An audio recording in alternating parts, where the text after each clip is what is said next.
what originally brought you to Hawaii? The story of my life is pretty interesting because 10 years ago, I didn't even know how to speak English. Not that I know any better now, but I guess I had improved a little bit. You're holding up pretty well. Yeah, you're doing well so far. Never left my country, and there were a lot of different things that took me down this path of becoming a scientist. And as part of that, I did a PhD in Canada. And while doing so, I got invited to join this lab of a very prestigious mathematician. His name is Ransom Myers. And then we got interested on analyzing all of the data that is out there on different ecological and environmental issues. And we became data analysts. And that's pretty much what we do now. And that's what I'm doing here in Hawaii, analyzing all kind of data. What's your background? How did a Colombian guy come to be a statistical whiz kid? To be honest with you, when I was about 21 or 22 years old, my family gambled everything there. You had to, I don't know, people here in the developed world don't realize how hard it is for developing people people in developing countries to move on. So I went to Australia. We sold our cars. Everything was invested on me to go to Australia. And while I was there, I didn't know how to speak English, so I didn't have any opportunity whatsoever. So your family sold everything they had, basically, to give you an education? Pretty much.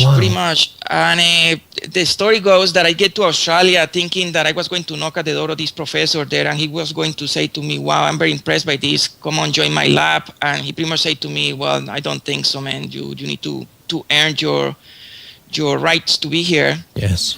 And it took me like probably 3 or 4 years to publish like about 10 papers, including papers in Nature and Science, to gain the right to get these scholarships. And eventually I did my PhD, postdoc, and now I'm a professor here. Wow.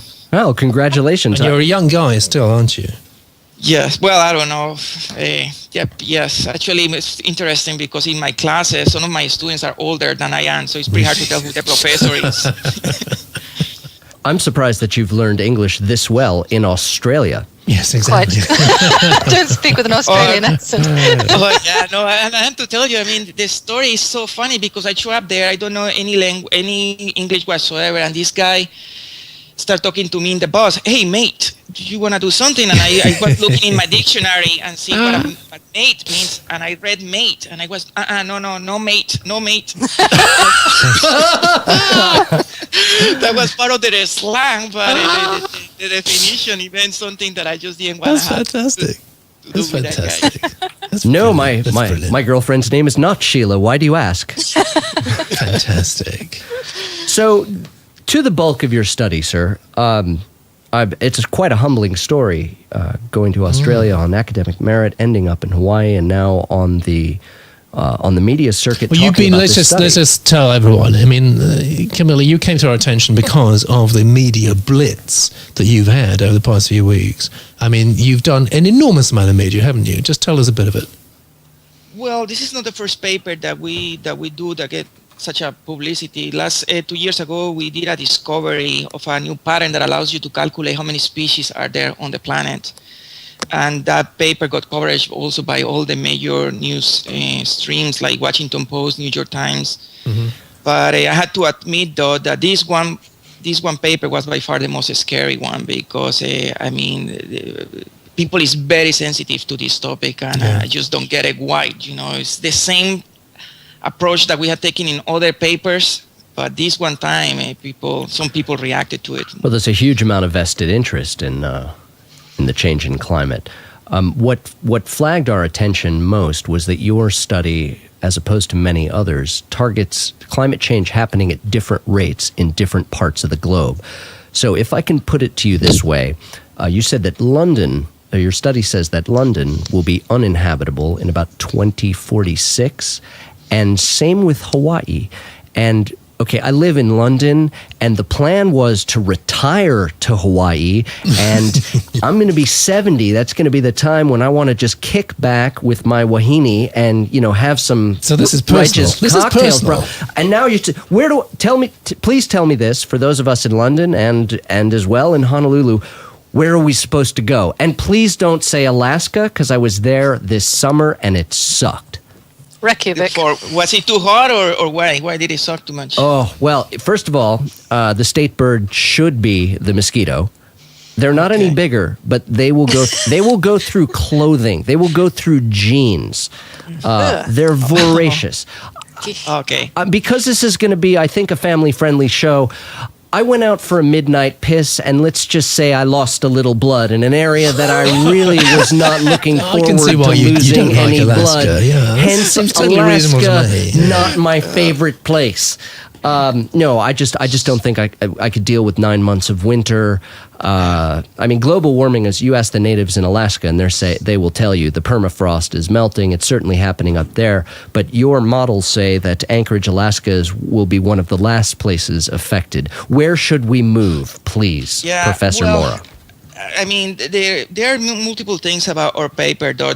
It is true that the climate is going to become unprecedented in many places in the planet. You know, by 2047, the average location on the planet will see new climates. And however, we were being very careful when we spoke about this, about pointing out that this is the end of the world. You know, it's not going to be the end of the world. It's just going to be a very uncomfortable world. And I think that that's what these new climates are going to mean. You know, for instance, some of the feedback that we got from people in New York, for instance, is the fact that people is complaining there about how hot these summers had been in the last few years. A woman actually called me and she said to me, listen, last year I almost died of a heart attack of how hot this thing was. I am selling my house, and she asked me the same question that you asked me. I want to move on to a place where I can retire and live the end of my days happy. I was planning to move to Massachusetts, and now I go and look at your map, and I realize that Massachusetts is just going to be just as bad as New York. So tell me where to go. And to be honest with you, I think that better than looking at where to go, let's try to see if we can prevent these things from happening, because we have 7 billion people in the planet, 5 billion according to our calculations that will be facing that question. Okay, I hear what you're saying, and I think it'd be great if we all pulled together. But you have experience with biologists, and in biology, it's a known fact that all species will act for the individual and not for the health of the species as a whole. And maybe humanity is a little bit different, and we like to think that there's altruism, but people, and certainly corporations who've been defined as people, are acting as individuals. And if it continues in this manner, even if we take drastic measures, as you recommend in your article, it's only going to buy us another 20 years. So again, where can I move? I mean, it's either Florida or Hawaii, and we're not Disney people. Well, I think that your choice is, you either stay with the hot in London or go for the mosquitoes in Alaska, because according to our calculations, those are the few places in which they are going to maintain the climates. Reykjavik. It's got to be Reykjavik. Iceland, really? Iceland. Yeah. Sorry to interrupt. Can I just take you through, for the benefit of our listeners, exactly what you've done? Because you're not a climate scientist, you're essentially a statistician, is that correct? That's correct. Okay, so you've done what's called a meta-study. Tell us what that is. Meta-study, what that means is to take all of the data that people have collected independently, putting them together, all of that data together, and see what kind of patterns do emerge from putting all of these data together. So that's what a meta-analysis is. There have been lots of studies, lots of climate studies of various forms, and what you've done is you've looked at all the studies and you put them together to form one giant study. That is correct. Bringing sometimes a new eyes to the use of the data. One of the things that I had to be honest with you, and that probably many climate scientists don't take as a criticism, is the fact that their science is very complicated. Mm-hmm. The other day I was talking to a climate scientist, and he started talking to me about the number 1 momentum and the number 2 momentum, and that's what we need to do for the signal of climate change. I was lost. Yeah. I had a PhD already. I read all kinds of papers, and this guy was talking to me in a language that I was just not understanding. And I think that that's another limitation for why this science doesn't move forward in the public arena. Yeah. It's because we make things too complicated. And that's one of the other things that we do with this kind of analysis. It's not only putting all of the data together, but providing simple questions forward and putting simple answers to them, which is what we had done with I just want to take you through this process so that everyone can understand what you've done. So how many studies did you look at? Right now, there are 39 climate models that have been developed by 21 climate centers from 12 countries around the world. These countries don't speak the same language. The scientists are from completely different backgrounds. So just for you to get a sense of the independence of these So models. the first question is, how did you choose which studies to include? Because obviously there could be major selection bias there if you only chose studies to... Confirmation bias. Yeah. That is correct. Spanish-speaking studies. How did you choose them? We didn't choose. We took every You one took of everything had been done. everything that is out there. We put it on this paper exactly to prevent that kind of situation. Okay. When you started to see how your study was shaping up and the conclusions, which many people have described as startling, that the basically climate change is with us now. We are starting to see, and hopefully in the next few minutes we'll talk about some of these specific changes that are happening. But when you started to see these results coming through, what did you personally think? There were two things there. You have to realize we are scientists, and I look at the scientists, as a sportsman that plays in the Olympics. You train yourself, and of course, your main goal is to gain a gold medal there. Yeah. And for us as scientists, those new discoveries are like the gold medals, So when I started seeing these results, there was, of course, this feeling of, man, we found something pretty cool here. We actually a great matter of personal pride in the fact that the Earth is dying at a rapidly accelerating rate. God. That's Isn't right. that No, but that's the extraordinary? second feeling. That's the second feeling. Is you pass that feeling of, okay, we found something nice here. You start riding your bike home, and that's the time that I take for me to meditate these things. And I realize those numbers then start sinking into you. 2047. Wow, man, this is 32 years into the future. I will be 72 years old. Yeah. And I had a daughter myself. And then I realized, shoot, man, my daughter I am going to be living to see this whole thing. And my daughter is going to live it full time. And that's the second realization that came from looking at these numbers once we start getting them. Where is the crossover from the study to action? Well, actually, that's a very good question. And I think that it's in the science itself. I don't know what our fear is to move forward with this thing and say, we are already certain we need to start taking action. This is not about the science anymore. The science, when you talk about scientists, I'm a scientist, you realize there is no controversy here. The data couldn't be any more clear than this thing is real, is happening, and it's us doing it. And not only that, but the consequences could be serious, not only for a species, but for ourselves. So, yeah, I think that we need to take the next step. This is not about science anymore. This is about taking action. Chicken Little's right. The sky is falling.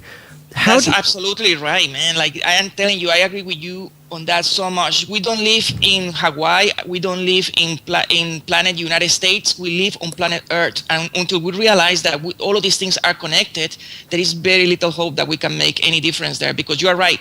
It's in the interest of the United States to keep up their economic growth by producing more CO2, but it's also in the economic interest of countries in South America that are developing also to start emitting CO2. And under those pathways, you can see that there is little future there because everybody's going to destroy this thing until a point in which it's just going to be something that you cannot recognize.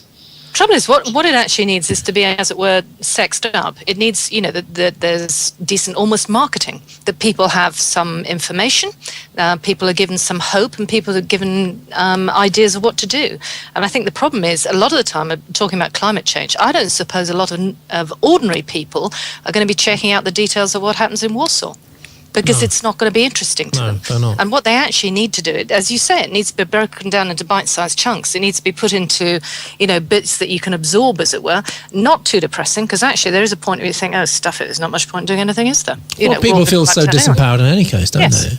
But actually, if people are given almost tasks, not tasks, but you know what I mean, these certain specific things can be done, not just the vague things, switching off light bulbs and not using the tumble dryer, but, actual, really decent things and perhaps results, if blah, then blah.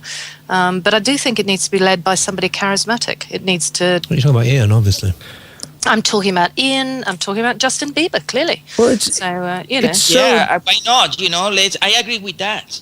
Let's think about these marketing things. Like corporations, they bombard you with TV commercials every single section, every opportunity that they have. Why they do that? Absolutely. Why they do repeat the same message over and because over and it over? goes in. Yeah, exactly. They wouldn't do it if it Spend didn't enough work. money. Yeah. Exactly. And so people may say, "Oh, that stuff doesn't actually make me buy it." Yes, it does. In your study, you say if we take massive corrective action right now, we're only going to slow the progress down by 20 years. So instead of London becoming uninhabitable in 2047, it'll be 2067. Because of what we're emitting now, we're not going to see the effect of until 5-10 years down the road. I mean, a 20-year delay is not just a delay; it's a useful delay. Is that not correct? It's useful. It's useful. I mean, I'm sorry. We're all producing enormous amounts of ideas here. I mean, it's useful maybe for extremely rich people to decide how they're going to survive, isn't it? I mean, realistically, isn't that actually what's going to happen? It seems very strange. It seems very strange to me that you're talking about the Tea Party. I mean, I've got a lot in common with a lot of the values that before Sarah Palin very cynically took over. I think a lot of those values are great, libertarianism and so on. I'm absolutely signed up to that. What I don't understand is why climate change has not become a working class issue. Why is it that you say Tea Party now, and you all inevitably say, "Oh, Tea Party, of course, they are absolutely against the whole idea of climate change." If you want to call them deniers, I think that's a little rude, but whatever. Why is it that this has not become a working class issue, Camilo? Well, I mean, you cover so many things there that I would like to say something about there, but let me start with that one. I think that the reason why the average person doesn't get involved or more engaged on these things is because they are busy surviving. Yeah. We go out from our houses every day in the morning. We go to work. We get home very tired. The last thing that we want to do is to deal with climate change and worry about these things. Yeah. So that raises a very important point, and that's the fact that for any kind of solution to happen, it has to come from people that already had the resources, that they had the free time for this. And I don't think these brothers that you're talking about, they are gonna do anything, because in my view of the things that they had done, they are people that whose greed clouds their logical judgment of things. However, that doesn't got it wrong with Herman Cain, though, didn't they? But from a biology point of view, and maybe this is cynical, if you're more wealthy, you're going to put all your resources into one or two offspring. You see this in not just humans, but primates and certain species of birds, where they raise their young. But if you don't have that luxury, if you're something like a sea urchin, right, you're going to be a broadcast spawner. You're going to put millions of gametes into the water and hope that only a couple of them survive. In the end, the survival rate is about the same. The urchin will get a couple, the gorillas will get a couple. But you look at this on an economic scale, where if you have nothing, you put out as many kids as you can in the hopes that one or two survive. Whereas if you're wealthy, you put out a couple of kids and you raise them up with a pretty good resources, and they have a much greater chance of survival in themselves. It seems to me that this is the most difficult area, because it starts getting into eugenics and it's a dangerous area of biology to even discuss. Oh my God, it's so dangerous, and I think that's the reason why we haven't even addressed it. But let's think about that thing that you just talked about there. Having many children, and in my way, the way I say it is that if you have fewer children, you can ensure that these children had a future. And I look at my own case. I only had one child. I want my daughter to go to Harvard. The reason why? Well, because for me to get this job here, there were like 100 people that applied to this job. Just one position available. So can you imagine the level of competition that these children are going to face? Yeah. So if these people are not trained for that competition, that means that the chances that our children are going to succeed are very low. Meaning that if I want them to succeed, I need to invest all of my resources on that one child only. And how many brothers and sisters do you have? That's another interesting question. I come from a family of 6.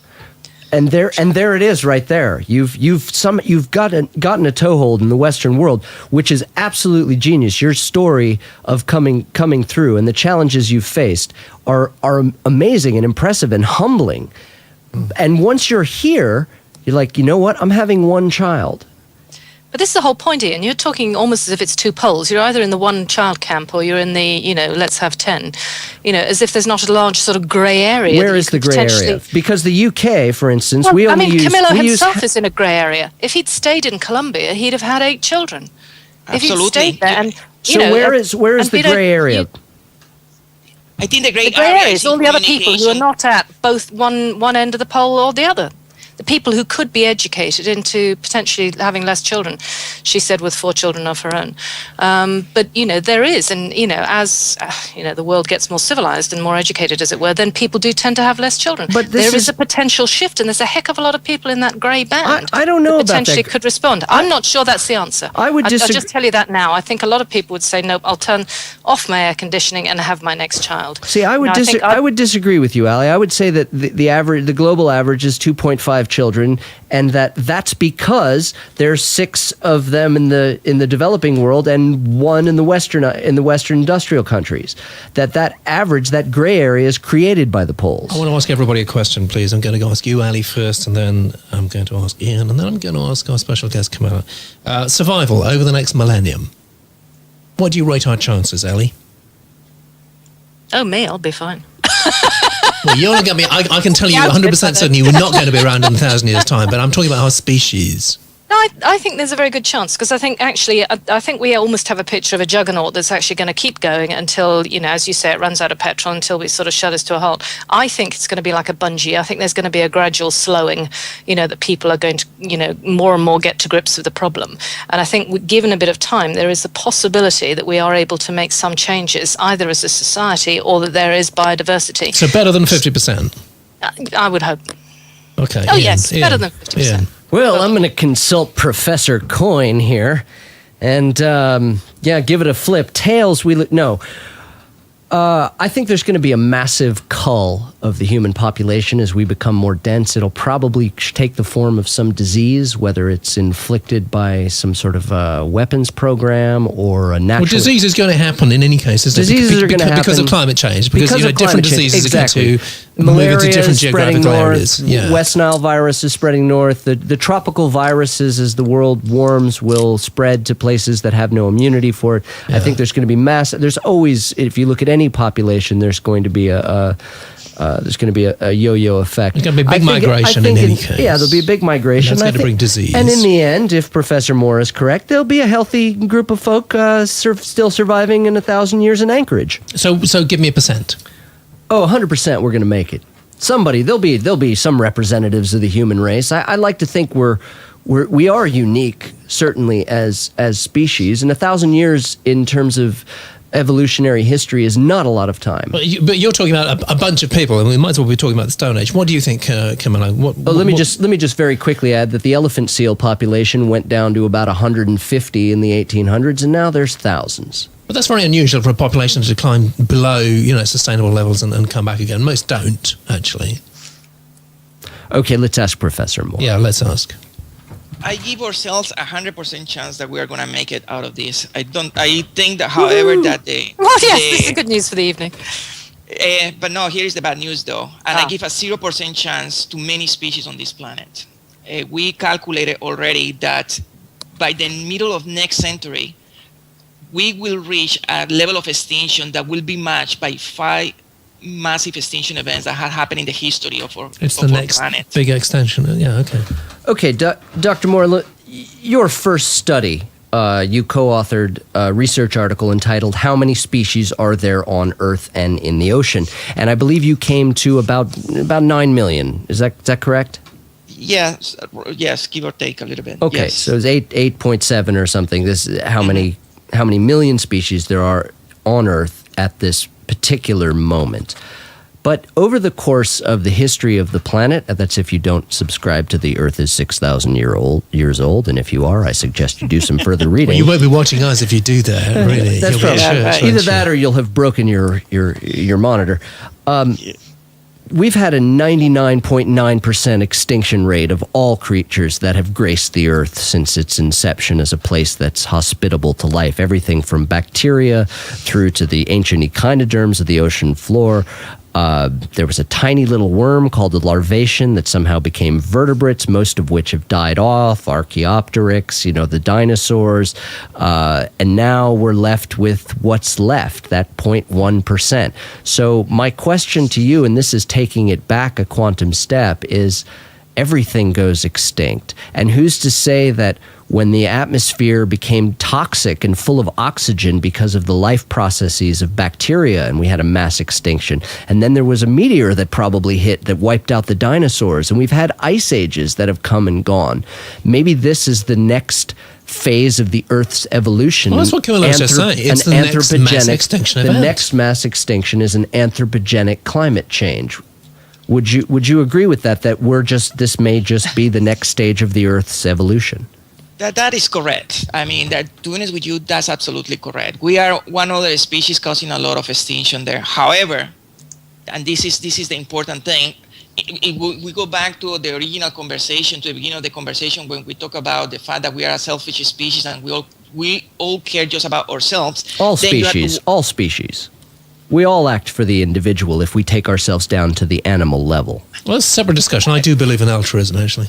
But let's not complicate things. Yeah, well, but the problem is, though, that many of those species are fundamental for our own survival. Yes. Not that they are Bees, for going to drive us instance. to extinction or anything, but they are very important for us. The air you breathe, the water you drink, and the food you ate, all of those things come from those species.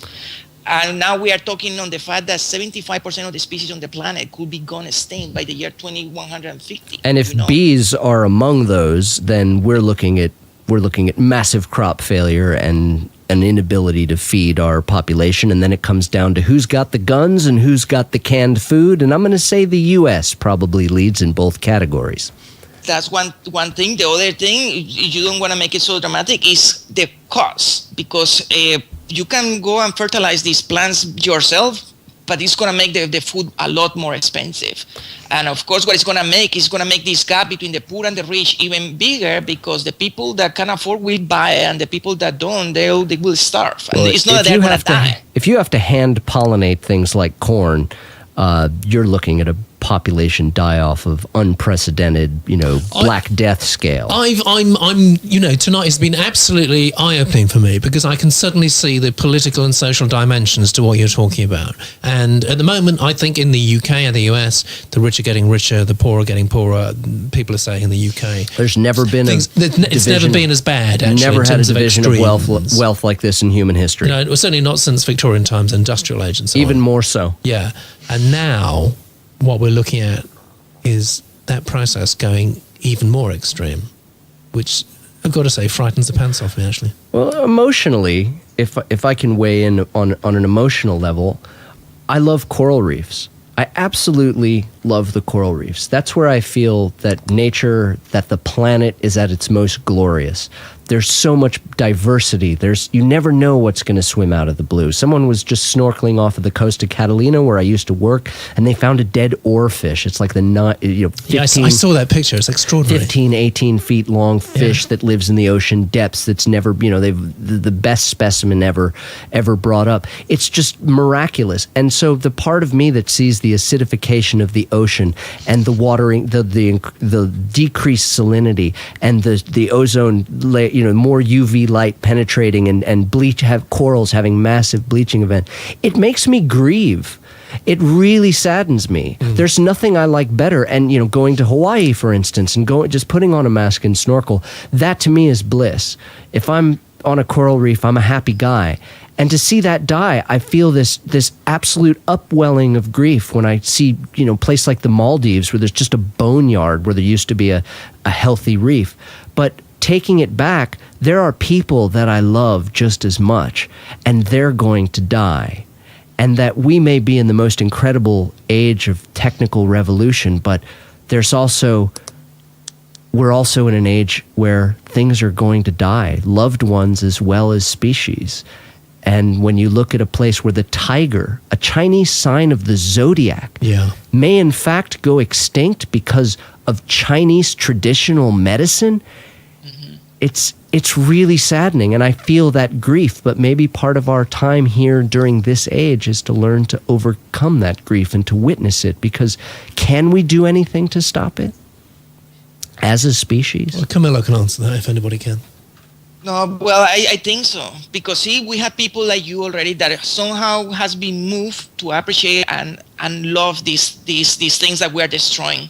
I was thinking that I was talking the other day to a guy who believes in God, and I was saying, you know what, if God were to come back to this thing, he will cry, because we are damaging his creation.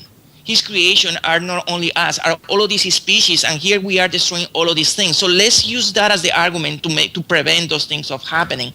And if you don't care about nature, then let's care about ourselves. I don't think this is going to be an apocalyptic end to us. It's just going to be very miserable, and you can go to countries in Africa right now where you have the same population. It's not that they don't die, it's just that they live miserable there. And that's going to be our end if we keep going down this path that we are going right now. The drought, the famine, the disease, it all seems to be creeping north. But hopefully we'll be able to pull ourselves out of it, or if not, we'll find a way to live with it.